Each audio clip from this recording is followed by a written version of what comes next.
মক্কা শরীফের মধ্যে যদি কোন আল্লাহর বান্দা বান্দিনে যদি নামাজ পড়ে, কি পড়ে? এক রাকাত নামাজ পড়ে, আল্লাহ বলেন ওগো বান্দা বান্দিনী তোমরা যদি আমার ঘরের মধ্যে যদি একটি রাকাত যদি নামাজ পড়ো, আমি লামাকানের খোদা একটি রাকাতের উসিলায় 1 লক্ষ রাকাতের সওয়াব তোমার আমলনামায় লিপিবদ্ধ করা হবে। নিয়ামত না? এগুলো নিয়ামত কিনা আমাদের জন্য। তাহলে এবার আসুন বাবারা ভাইয়েরা, আমি বলতে চেয়েছিলাম ওদিন আমি বলেছিলাম আপনাদেরকে 7 কিসিমের মানুষের দোয়া কবুল হবে না বলেছিলাম। তাহলে এবার আসুন হুজুর 7 কিসিমের বলছেন যে শুনেছি, তো আজকে কি পাড়ায় বলবেন নি? আজকে বলবো 11 কিসিমের মানুষ। কয় কিসিম? আরে আজ তারা কোটি মানা বেলতে লাগলো। তাহলে আমি বলতে চেয়েছিলাম প্রথম নম্বর হলো আল্লাহর নামে যারা মিথ্যে কসম খায়। হুজুর আপনি আজকে মসজিদে গেছেন, কয় টাকা পাইছেন? 2 ভাই কি দিয়া করতে হবে, খোদার কসম করে হয় না? না হয়। ও ব্যবসা দিয়ে হয়, আমি দূর ব্যবসা দিয়ে ওই আল্লাহর কসম। এভাবে যারা মিথ্যা কসম খায়, ওই আল্লাহর বান্দা বন্দিনের দোয়া আল্লাহর দরবারে কবুল হবে না, বরং সেটা আসমানের মধ্যে ঝুলন্ত থাকবে, দুলতে থাকবে। ওই দোয়া কষ্ট হওয়ার কারণে আল্লাহর দরবারে নালিশ করবে, আল্লাহ আপনার বান্দা আমাকে এখানে ঝুলিয়ে রেখেছে, আপনি আমার দোয়া দরখাস্ত কবুল করো। ওই বদদোয়া কবুল করে আল্লাহ তোমার লানত দেবে। তাহলে এবার আসুন দ্বিতীয় নম্বর হলো অন্যায়ভাবে এতিমের মাল ভক্ষণ করা। ওনারা গরমে হমাইলে কারো যদি বাবা মারা যায়, কারো যদি ভাই মারা যায়, তাহলে এরা এতিম হয়ে গেছে না? এতিম হয়ে গেল, ভাইয়ের ভাই চাচা থাকে, ভাইয়ের বড় ভাই জেঠা থাকে, এভাবে ডরবা থাকে, ছোড়াবা থাকে। আব্বু তুমি কান্না করিও না, তোমার বাপ চলে গেছে, আমি তো আছি, বলে কিনা? এখানে বলে আমি তো আছি, তুমি চিন্তা করিও না, আমি যতগুলা তোমার বাপের কর্জ আছে আমি দেব, আমি যেমনি পারি শুট করে দেবো, তুমি চিন্তা করিও না। বাবা সান্ত্বনা দিয়েছে, মাথার উপর হাত তুলে দিয়েছে। সত্যি সত্যি যদি এতিমের হক যদি রক্ষা করে, উনি যদি চাচা যদি ভাইফোতের যদি রক্ষা করে, তাহলে আল্লাহর নবী নবুয়তের জবানে ঘোষণাতে লাগলেন, ওগো উম্মত তুমি ওই আল্লাহর বান্দাকে হাত বুলাইছ না, তুমি আমি নবী এতিমকে হাত বুলাইছো, কিয়ামতের ময়দানে আমি নবী তোমার ছায়া দিয়ে দেব। আর যদি এমন হয় হুজুর, যদি এমন হয় আমি 10 জনের সামনে জানা যায় বলেছি, বাবা যা পাবে আমার সাথে যোগাযোগ করবে। 7 দিন হয়ে গেল, 8 দিন হয়ে গেল, একজন পাওনাদার আমার মতো একজন মতো এসে গেছে, হুজুর আপনার ভাইয়ের খতম করেছি, আমি 40 দিন পর আমার টাকা চাইলে, হ্যাঁ খবরদার, আমার বলবে খবরদার, খবর আছে। এভাবে ধমক দিয়ে যদি তুমি যদি বিদায় করে দাও, তাহলে কাল কিয়ামতের ময়দানে তোমাকে ওটার মাসুল দিতে হবে, ঠিক কিনা? তাহলে এটা করা যাবে না। আর যদি তুমি ওখানে বলে থাকো ভাইয়ের ভাগ 2 ঘন্টা সম্পত্তি আছে, আমি আমার ভাইয়ের বউ থেকে আমি ওটা নিয়ে নেব, এই উদ্দেশ্য যদি তুমি জানাজার মাঠের মধ্যে যদি এটা উল্লেখ করো, আল্লাহ আলিমুল গায়ব, আল্লাহ এবং রাসূল জানে কিনা? জানে। তাহলে বুঝতে পারবে আল্লাহ রাসূল তুমি ঘরে আসার আগে তোমাকে শাস্তির কাঠগড়ায় দাঁড়িয়ে দেবে।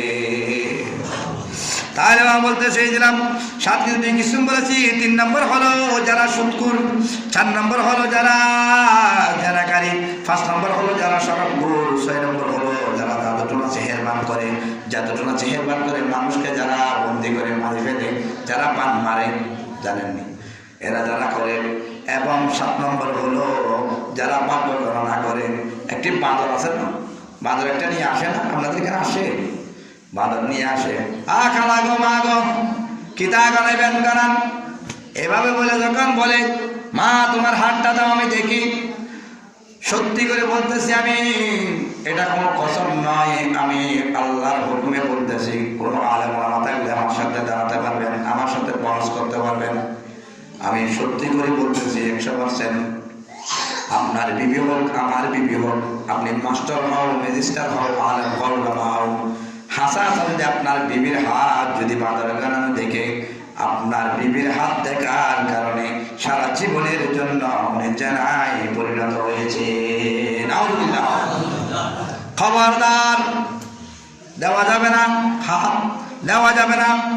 আমি গভীর মনোযোগভাবে খেয়াল করুন আমার সন্তানসীন মা বোনেরা, আমি এটা বড় আওয়াজ দিয়ে বলতেছি, কোনো বাঁদর গণানো, কোনো যদি গণানো যদি আসে, আপনি, আপনার মেয়ে হোক, আপনি হোক, আপনার শাশুড়ি হোক, কেউ ওনার হাতে তোমার হাত দেবে না। কারণ আল্লাহ পাক রব্বুল আলামিন তোমার হাতের মধ্যে আল্লাহর রহমতের ভাগ্য দিয়েছে।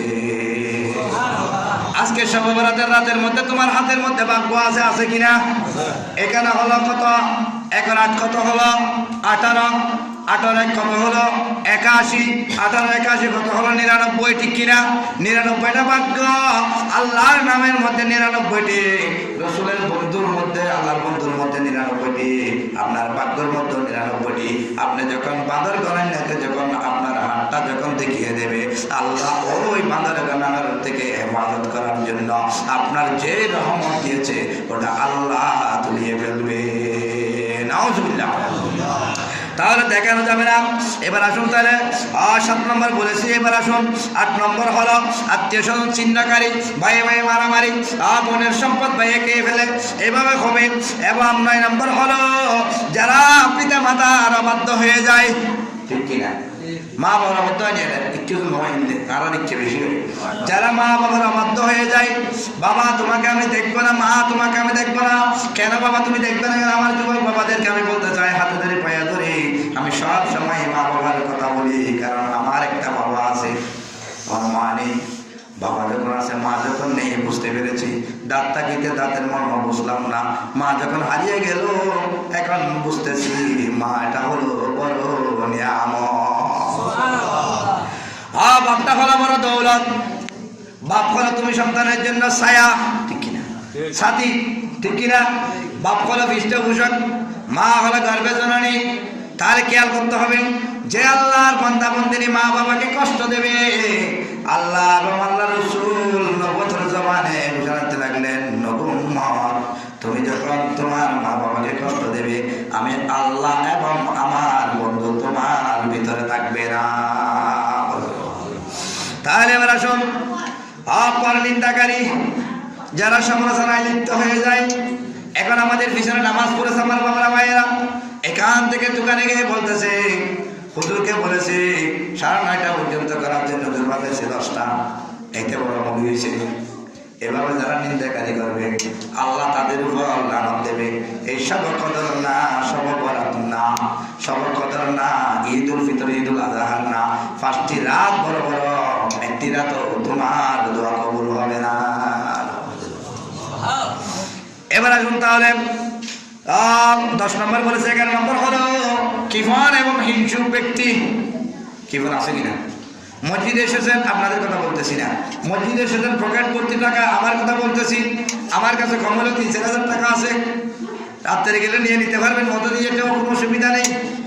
তাই আমি বলতে চেয়েছিলাম, আমি 1 টাকাও এখনো মসজিদে দিই নাই। এই ধরনের টাকা যদি থেকে মসজিদে যদি না দাও, কিফানাতা করো, ওই সম্পদ আল্লাহ রাখবে না। আল্লাহ আপনার সম্পদগুলো আপনার একটা বিপদ উছিলা করে ওই টাকা ওই দিক দিয়ে চলে যাবে, ঠিক কিনা? তাহলে আমার কথা শেষ। আমি বলতে চেয়েছিলাম এই 7 কিসিমের মানুষ, এই 11 কিসিমের মানুষের দোয়া আল্লাহর দরবারে কবুল হবে না। এবং আমি 5টি বড় বড় রাত বলেছি। প্রথম নম্বর হলো শবে মেরাজ। শবে মেরাজের রাতে যদি দোয়া করো, আল্লাহর বান্দা যত গুনাহ করো না কেন, শিরিক বেদাত ছাড়া আপনি যত পাপ করো না কেন, আল্লাহর কাছে যখন 2টি হাত ধরে যখন গভীর হৃদয়ে কান্নাকাটি করবে, আল্লাহ বলবে, জিবরাইল যাও যাও যাও, আকবরসপাড়া মসজিদের মধ্যে যাও, আমার বান্দিনীর ঘরের মধ্যে যাও, আমার বান্দিনীর চোখের জল মাটির মধ্যে পড়ার আগে তুমি বেহেশতি থেকে জান্নাতি কোটারা নিয়ে ওই চোখের পানি পরে আমার আল্লাহর দরবারে নিয়ে আসো।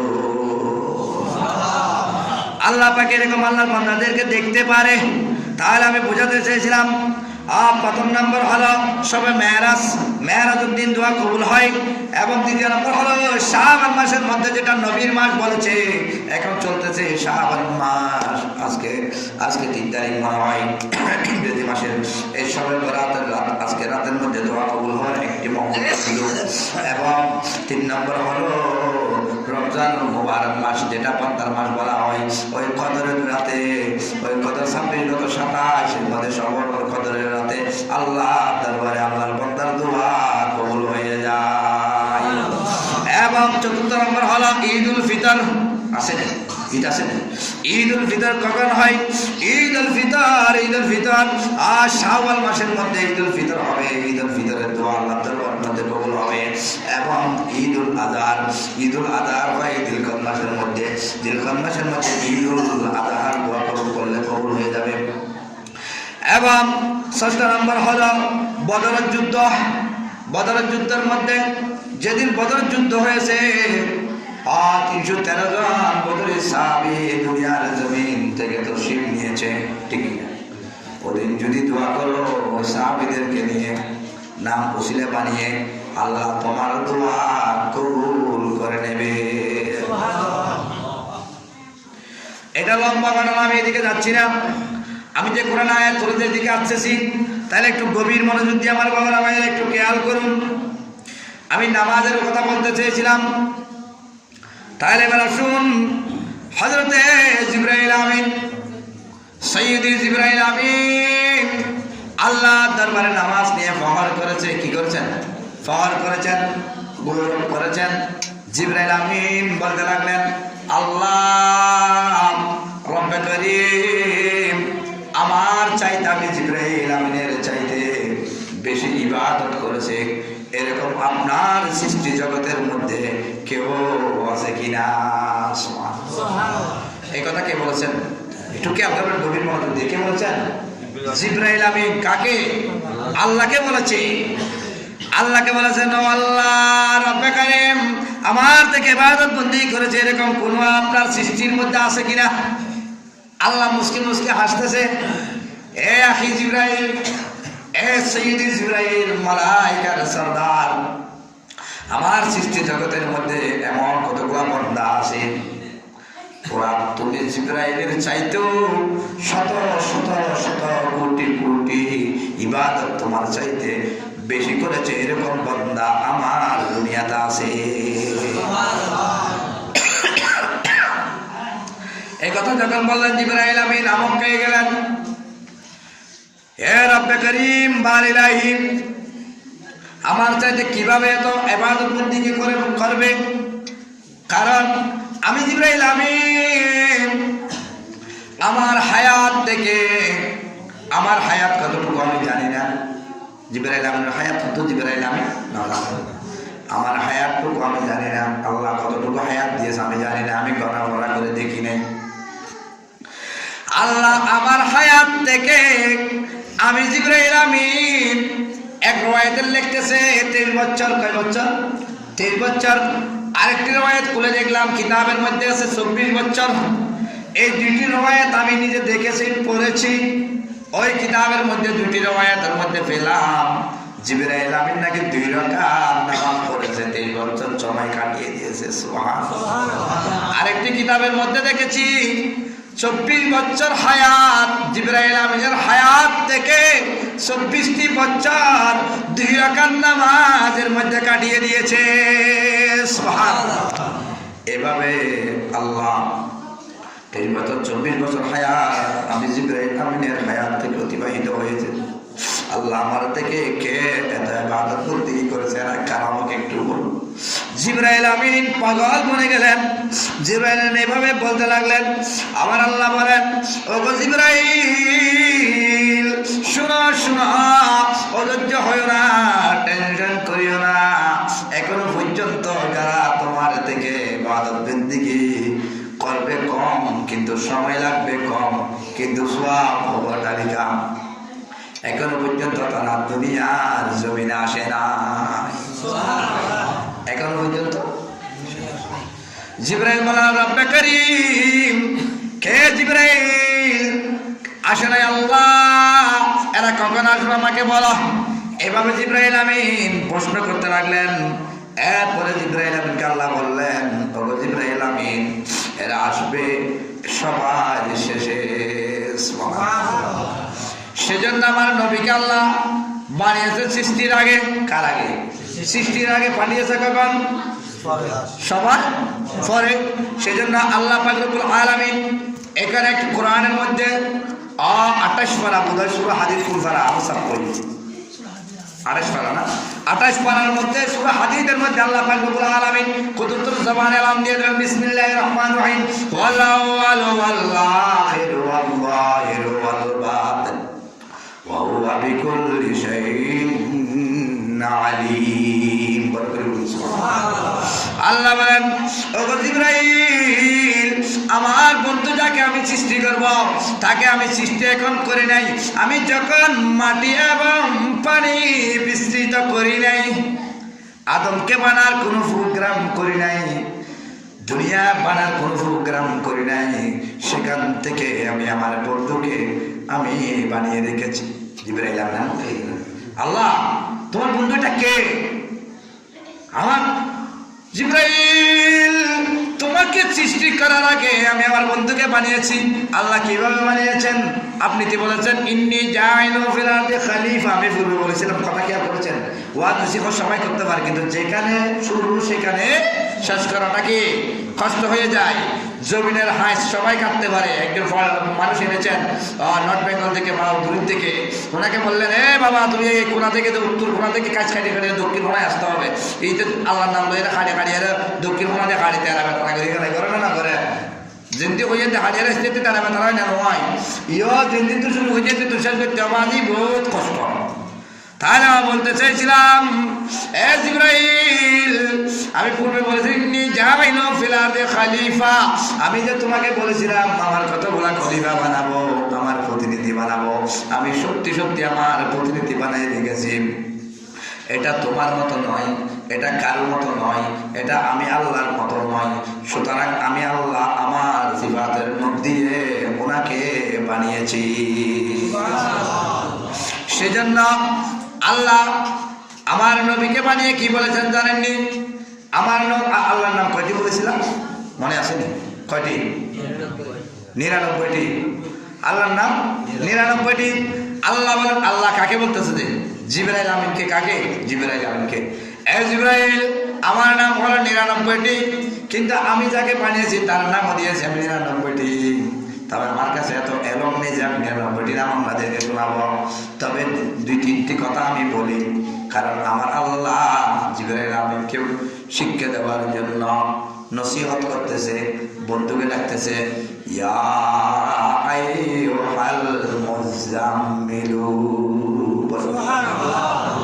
ও আমার কম্বলওয়ালা নবী, বলে করে বলি না সুবহানাল্লাহ। কে ডাকলেন? আল্লাহ। আল্লাহ আমার নবী, আপনার নবীকে বন্ধুকে কিভাবে ডাকলেন? আল্লাহর বন্ধুকে ইয়া আইয়ুহাল মুজাম্মিল, অর্থাৎ হলো ও আমার কম্বলওয়ালা নবী। নাতির নাম দিয়ে তো ফরহাদুল ইসলাম, দাদা যায় দাদি যায় কে হয় ওটা পতঙ্গি হয় না, না হয় এই না নাই হয় না, না হয়। আল্লাহ নানাই করে আমার আল্লাহর বন্ধুকে বলেছে, আমার নবী আপনার মায়ার নবীকে বলেছেন ইয়া আইয়ুহাল মুজাম্মিল, ও আমার কম্বলওয়ালা নবী। জিবরাইল মানে আল্লাহ বলতে থাকেন, আল্লাহ বলতে থাকেন, আমার শুনতে ভালো লাগতেছে। কে বলতেছে? জিবরাইল আমিন।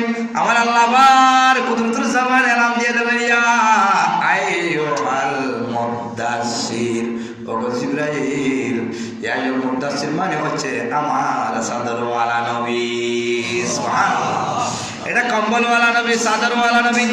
এরপর বলতেছেন আল্লাহ আরেকটু বলেন না, আমার আল্লাহ বলেন ওয়া আরসালনাকা রাহমাতাল লিল আলামিন। এটা আমার রহমতওয়ালা নবী। আবার বললেন জিবরাইল, আল্লাহ আরেকটু বলতে থাকেন না। আল্লাহ আবার কুদরতুল জবানে বলেন কদ জাআকুম মিনাল্লাহি নূরুন ওয়া কিতাবুম মুবিন। এটা আমার নূরওয়ালা নূর নবী, ওনাকে আমি কিতাব দেব। এটা কোন কিতাব? এটা দুনিয়ার কোনো পুস্তক নয়, দুনিয়ার কোনো বই নয়, এটা কোন কিতাব? ফি লাওহিম মাহফুজ। এটা হলো আল্লাহ মকানের দপ্তরের কিতাব, যাকে বলা হয় আল কোরআন। এভাবে আল্লাহ আল্লাহর নবীকে 99টি নাম লিখেছেন। বড় করে বলি সুবহানাল্লাহ। নাম বাসকের মধ্যে আরো নাম আছে, কিন্তু 99টি নাম আল্লাহ এভাবে আল্লাহ নবীকে ডেকে সম্বোধন করেছেন। তাহলে এবার আসুন, আল্লাহর নামও 99টি, রসুলের নামও 99টি। এখন যদি আমি বলি আল্লাহর নাম রসুলের নাম, আপনারা যদি এখান থেকে যদি পুলিশকে বলেন আল্লাহর নাম বলেন 99 গান, নবীর নামও বলে 99 গান, হয় যেন তোর বা খাইতে খাইতে এই পুলিশ কেমন মাঝে বিয়েছে বইতে আসবো, শেষ করতে গাড়ি তোলা করে দিবি তোর বা খাবো না ভাই সাই তোর বা ওই মানুষ জীবন আছে এইগুলো আল্লাহ যোগাযোগ করে দিবে। আর তোর যদি শুদ্ধ হয়ে যেতে হয় তোর 83 কিলো, আর যদি গলত হয়ে যায় তাহলে 80 কিলো। মারামারি আছে না? নেই। সফান সফা পরিষ্কার। আমার আল্লাহ বলেন ইন্নাকা লাআলা খুলুকিন আযীম। বল করে বলি সুবহানাল্লাহ। ওগো জিবরাইল, আমার নবীর চরিত্র হলো ফুলের চেয়ে পবিত্র। ইন্নাকা লাআলা খুলুকিন আযীম। আপনাকে আর কত দলিল দেব? এভাবে যদি দলিল দিতে যাই রাত চলে যাবে। নবীর দলিলের মধ্যে কোনো কি নেই, মেসাল নেই। মেসালে বেমেসাল, নবীর সাথে কোনো মেসাল আছে? নেই। সেজন্য তো শায়রি বলে আমাদের নবী নবীদের শেখ, ঠিক কিনা? আমাদের নবী নবীদের শেখ, আমাদের নবী নবীদের শেষ, আসে নাই আসিবে না কেউ আর নবী, আসে নাই আসিবে না কেউ আর নবী। খতমে নবুওয়াত বিশ্বের রওশন, খতমে নবুওয়াত পৃথিবীর রওশন, খতমে নবুওয়াত হে সালাত নিয়া সালাম নিয়া মোহাম্মদ মুস্তাফা জানে খুদা কোন, খুদা জানে মোহাম্মদ মুস্তাফা কোন। সালাম নিয়া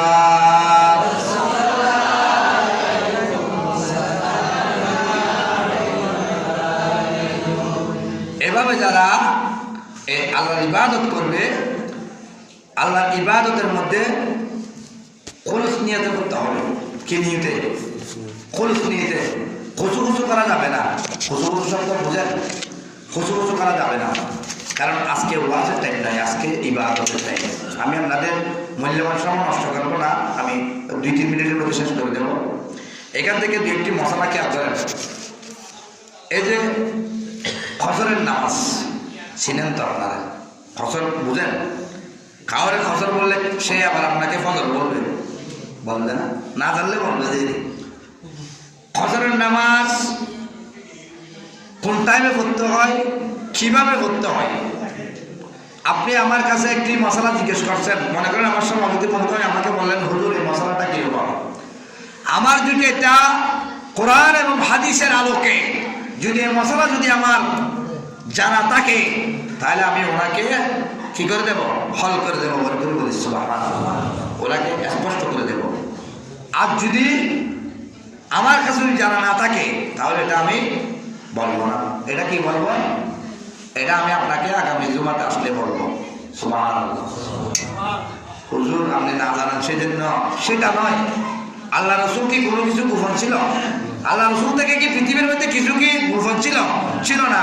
তাও কেন বলেনি? যদি আল্লাহ রসুল যদি সব কিছু যদি বলে দিত, তাহলে আল্লাহ রসুল যদি বলে দিত তাহলে তার দ্বারার সাথে শোভা থাকতো না, থাকতো। সেজন্য আল্লাহ নবী যখন মেহরাজে গিয়েছে বলেছে, তখন আবুল আহাব আবু জাহেল বলেছে এবার পাইছি মোহাম্মদের, আব্দুল্লাহ বেটা মোহাম্মদের পাইছি বলে বলে মারা আউযুবিল্লাহ। খাজে এবার মুসলমান মক্কা শরীফ উম্মত দেখা যায়।